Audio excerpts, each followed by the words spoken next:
Are you struggling with feelings of unworthiness, people-pleasing, or shutting down in your relationships? Well, toxic shame could be the sneaky culprit behind it all. Toxic shame doesn't show up the same way for everyone, and it often depends on your attachment style. For avoidant partners, it might look like retreating or shutting down emotionally or burying themselves in work, which can come across as uncaring or being aloof. Anxious partners might cling or people-please, which can sometimes seem overly controlling or needy. And disorganized partners, sometimes called fearful avoidant partners, may display a mix of both behaviors, making them appear inconsistent or even manipulative. Now, in today's segment, we are going to dive into part 2 of our 4-part video series by looking at the signs of toxic shame in relationships and how these behaviors show up based on attachment styles. Then we're going to explore how negative beliefs tied to toxic shame can be reframed into positive affirmations that support your healing and growth. Now, if you have not watched the first part of this series yet, be sure to check it out. We discussed the definition and the origins of toxic shame and connected with our bodies through a gentle art therapy exercise. If you enjoyed today's video, don't forget to like, subscribe, and hit the bell for notifications so you don't miss out on the next 2 segments in the series. Now, a person's experience of toxic shame and how they process emotional energy often shows up in 4 key areas. While there are more, these are the most prominent that I've observed. So first, their relationship to conflict. Second, their relationship to visibility. Third, their relationship to safety. And fourth, their relationship to worthiness. Now, each of these dimensions can express itself in anxious, avoidant, or disorganized ways. And in this video, we're going to explore how these play out in relationships and examine the core beliefs tied to each attachment style through 4 archetypal expressions. Then we're going to practice reframing some of the more painful beliefs that tend to weigh us down. Now, the first dimension we're going to look at is conflict. So what is your relationship to conflict? Are you the mediator of your family, always trying to keep the peace? Or maybe you're the rebel, unafraid to speak up and challenge others. Do you avoid conflict at any cost? Or do you pretend like you're neutral like Switzerland? Maybe you feel ready to jump into a fight at the slightest provocation. If we carry toxic shame, our approach to conflict often exists on a spectrum. Individuals that are preoccupied with themes around conflict, regardless of which end of that spectrum that they reside in, I tend to call them navigators. So on the one side, we have anxious navigators who might avoid conflict through things like people-pleasing, over-apologizing, or bending over backwards to smooth things over. This helps them cope with shame because it provides a sense of control and temporary validation. They avoid rejection or judgment by keeping the peace. On the other end of the spectrum, we have avoidant navigators, and they tend to withdraw or shut down completely, avoiding confrontation altogether. They might walk away, stay silent, or emotionally disengage when conflict arises. That helps them to cope with shame because it allows them to protect themselves from the vulnerability of being exposed, keeping their emotions safely tucked away. Then we have navigators who are more disorganized or fearful avoidant. They may bounce between both ends of the spectrum. For example, they might panic in a conflict, sometimes lashing out in defense, and at other times they might retreat and stonewall in silence. What makes this attachment style unique is the inconsistency. There's no reliable way for them to compartmentalize or cope with shame, so it tends to present as a deeper and more painful wound. Now, if you'd like to learn more about toxic shame and how it manifests for avoidant or fearful avoidant partners, check out my video, Defense Mechanisms for Avoidant Attachment Style, Healing the Toxic Wound. Now, next we have visibility. So, do you have a history of being ignored, undervalued, or criticized? And now you struggle with attracting attention to yourself as an adult. Or maybe you had to fight for every scrap of attention you got growing up, and now you just refuse to go unnoticed, demanding to be seen. I call those who struggle primarily with visibility adapters. So anxious adapters desperately needed to feel needed because that is how they thought they would be seen. Ironically, they may try to achieve this visibility by blending in and becoming indispensable to a partner. They might adopt their partner's lifestyle, beliefs, or preferences, doing everything possible to become essential so they won't be ignored or discarded. On the other hand, an avoidant adapter blends in for the sake of popularity, social approval, or material gain. They seek freedom through anonymity and structure, but paradoxically, they can become trapped by the need for external validation. Often drawn to environments with clear rules and order, such as corporate settings, they're more focused on earning respect than being needed. Avoidant adapters might choose partners who fit neatly into a carefully crafted persona, avoiding relationships that demand too much depth or emotion. They prioritize respect, but can still bend over backwards to please those around them if it means maintaining their image. Then we have disorganized or fearful avoidant individuals who are adapters, and they struggle with visibility in more complex ways. So like anxious adapters, they can blend in to be liked and accepted, and like avoidant adapters, they also seek approval to avoid conflict and gain respect. However, their motivation goes much deeper. It's usually about survival, power, and dominance. For them, it's not just about being liked or respected. It's about avoiding harm, rejection, or even emotional or mental destruction. Their desire for visibility, power, and resources is not just about status. It's about protecting themselves, preparing for the day when they may need to defend against being scapegoated or targeted. The core belief driving this behavior is rooted in our most basic survival instinct, forcing the other shoe to drop through some kind of sabotage so they can stop expecting it and be sure to be in control of it. Now, the third dimension is emotional safety. So do you give away what you truly desire to receive but can't quite let love in? Is it safer to be in the role of giving than receiving because then you have control over what is being given and taken away? Is it safer to give everything away in order to be perceived as selfless rather than selfish? Deep down, do you believe attending to your own needs is selfish and shameful? Or do you deeply resent and reject these ideas and tend to hoard your resources while avoiding people that you assume might feel entitled to what you have? Individuals that conflate issues of emotional safety with themes of selfishness or selflessness are what I call guards. Anxious guards offer connection outwardly, but they hold it back internally. For example, if an anxious guard has had a bad day or they're grieving, they might feel their pain, but then push it aside, feeling ashamed for having a bad feeling.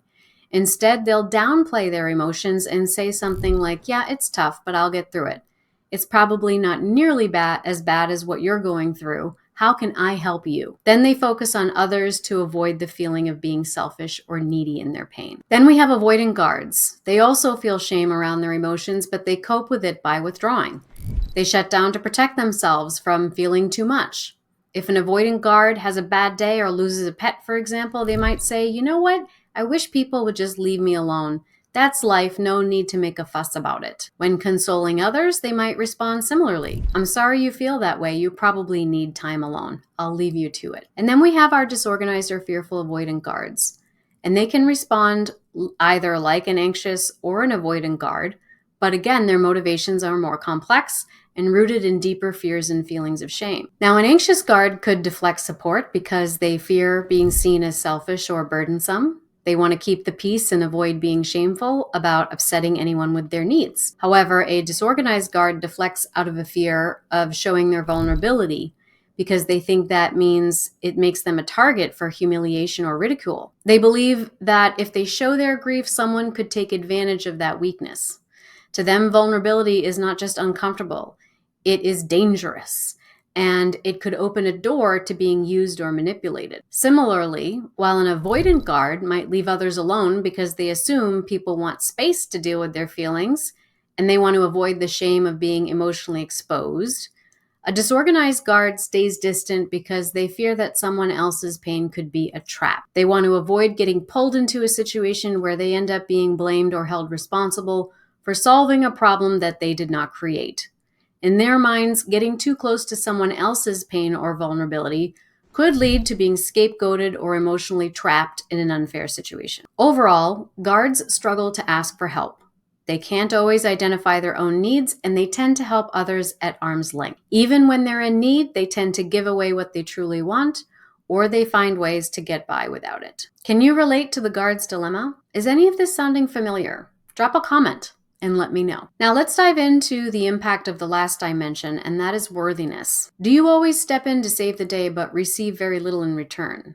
Or do you struggle to believe you have anything of value to offer, waiting around to be rescued? People often defend against feelings of toxic shame and worthlessness in one of two ways. They try to save others to prove their own value, while others wait for someone to save them to avoid their own shame. Now, both anxious and avoidant individuals can fall into these roles, leading to codependent dynamics where one person is a caretaker and the other is more dependent. In codependent relationships, there's usually an unequal balance of power. The caretaker sees themselves as the rescuer, while the dependent partner feels like the less competent or capable rescuee. And caretakers can take on different forms.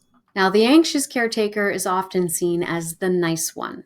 They are friendly and caring, but deep down they might have a need for control, believing their partner relies upon them. They may even discourage their partner from becoming more independent with phrases like, "Oh, just let me do it for you." This behavior keeps their partner depending on them, helping the caretaker maintain a sense of purpose, value, and control. Now, an avoidant caretaker, on the other hand, is sometimes perceived as the mean one. They may have material resources or status and use these to compete with or invalidate their partner's sense of agency. By keeping their partner in a state of self-doubt, they maintain emotional distance and control, ensuring that the dependent partner does not challenge the status quo or the power dynamic. Now, on the flip side, dependents also play mean and nice roles. The anxious dependent is usually the well-behaved partner. They conform to their partner's wishes and do whatever it takes to avoid being abandoned, often losing their sense of identity in the process. They are agreeable, accommodating, and eager to please, but they are driven by a fear of abandonment and of losing love. Then we have the avoidant dependent. While often appearing confident, they actually struggle with self-assurance.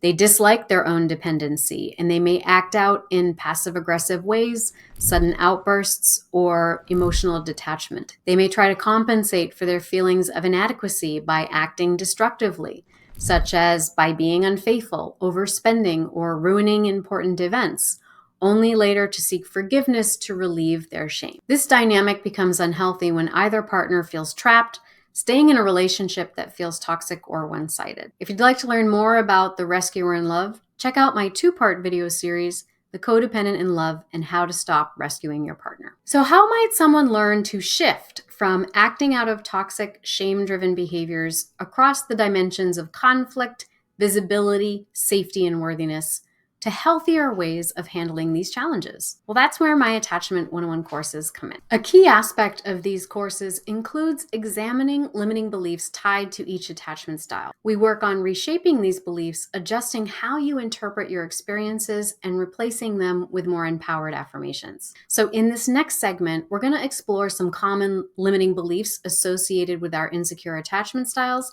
and look at how we can reframe them into positive, supportive affirmations for healing and growth. So this is where you may want to pause and just grab a pen and paper. Okay, so to begin, you want to write down the negative beliefs that could be connected to your shame, and then simply brainstorm on what the opposite of those beliefs might be. Now, usually it's not as obvious as you might think.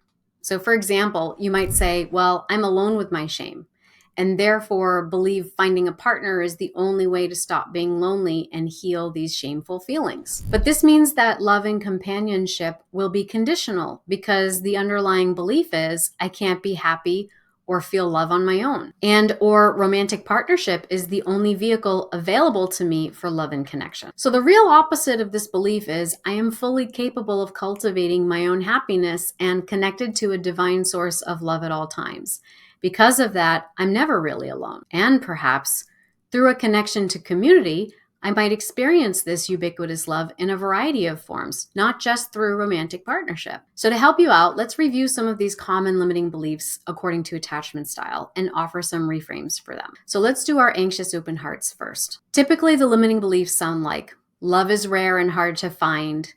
There are not many people out there who just get me. I have to be something other than myself in order to be lovable. So reframes for these might include, love is everywhere because I am love and I take myself wherever I go. I need only attend to those that align with my greatest good. I know in my soul that I am lovable just as I am and need no validation for it. Then we have limiting beliefs for our avoidant rolling stones. My partners act generous, but it's more like they're obligating me to stick around. Long-term relationships never work. Someone always ends up miserable and leaving in the end. Long-term monogamy is unrealistic Everyone cheats eventually. A few positive reframes. My partners are generous with their time, energy, and love because I am fully deserving in love and willing to receive it without suspicion. I know that long-term relationships are possible because I see examples of them all around me. I can have long-term monogamous relationships if I choose partners wisely and communicate openly about my needs. And then we have limiting beliefs for our disorganized,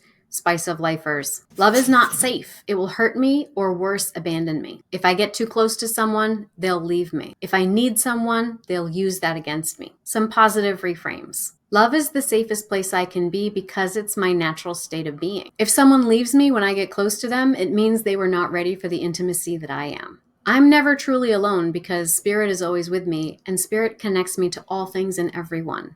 When I forget this, connecting to nature will remind me. So which of these beliefs resonated with you? What positive beliefs are you now going to adopt moving forward? Let me know in the comments below. Now, these reframes are examples of how to change your limiting thoughts and beliefs using a focus wheel exercise that I teach you in my Attachment 101 courses.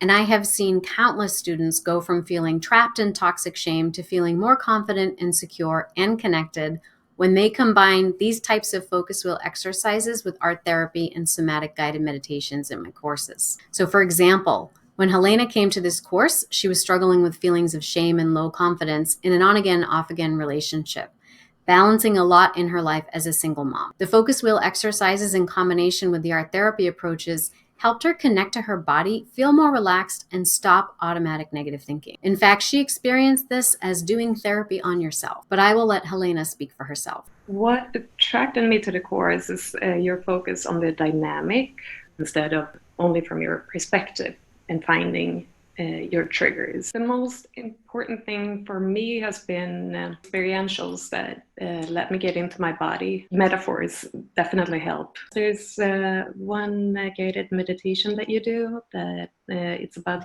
a seed dropping down, and that gets me into a relaxed state. The focus wheel and the way you set it up, it enables you to do your own therapy in a way and work on them without having to spend thousands a month. Just do it. It gets so much better once you start working through your issues. To learn more, click the link attached to this video, and you will be able to take a quick and easy 4-question quiz to help you determine your attachment style. This will allow you to receive a personalized explanation for your attachment style's strengths, struggles, and growth challenges, along with a special offer on the course that is the correct starting point for you.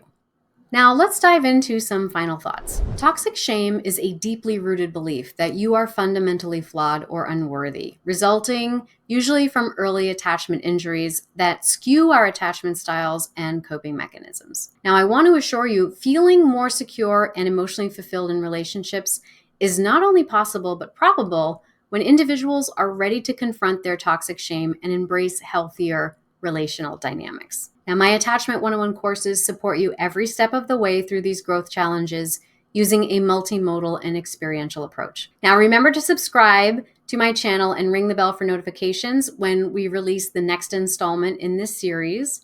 Next, we're going to be exploring the differences between healthy and toxic shame, as well as an art therapy exercise to illuminate the distinctions between the two. Thank you for watching this video. I hope that you found it helpful. Your support means a lot to me, and I look forward to continuing this journey with you next week. Have a great day. Also, remember to subscribe and ring the bell for notifications. I put out videos once a week, and I wouldn't want you to miss out.